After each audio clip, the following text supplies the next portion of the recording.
तो हेलो दोस्त, कैसे हैं आप? उम्मीद करते हैं अच्छे हो। और गैस आ गया दिवाली, और गैस हम इस दिवाली में धमाका मचाने वाले हैं कि दिवाली में सभी लोग फटाका जलाते हैं, लेकिन हम बात करने वाले हैं आखिर बम जो देखा होगा। और गैस बम के अंदर क्या रहती है? आपने तो बम तो फोड़ा होगा, लेकिन हमें ये नहीं पता होता है जो बम के अंदर आखिर रहती है क्या, जो इतना सारा आवाज देती है। ये नहीं पता होता है जो बम के अंदर रखे होते हैं क्या, जो इतना सारा आवाज देता है। आखिर में हम जान लेते हैं इस वीडियो में जो इसके अंदर में क्या रहती है। अगर आप भी जानना चाहते हो तो ये वीडियो को शुरू से लेकर लास्ट तक देखना, क्या मजा आने वाला है इस वीडियो में।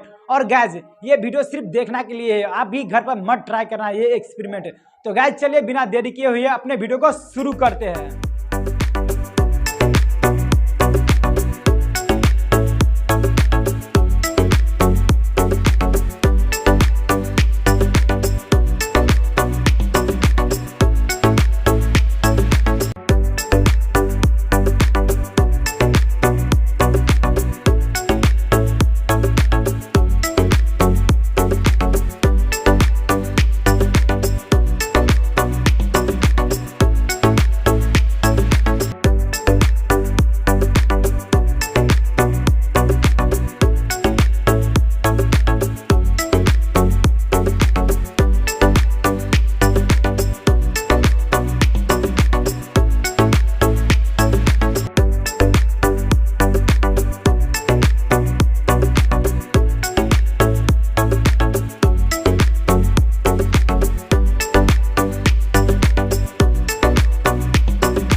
तो दोस्तों ये एक्सपेरिमेंट कैसा लगा? और गाइस अच्छा लगा तो लाइक कर देना। चैनल को सब्सक्राइब नहीं किया तो इस तरीके से मेरा चैनल को जाके सब्सक्राइब करके बेल आइकन को भी प्रेस कर देना। चलिए नेक्स्ट वीडियो में देखने वाले आखिर क्या चीज का वीडियो में लेकर आने वाले हैं। तो गाइस चलिए हम रख देते हैं, तब तक के लिए बाय बाय।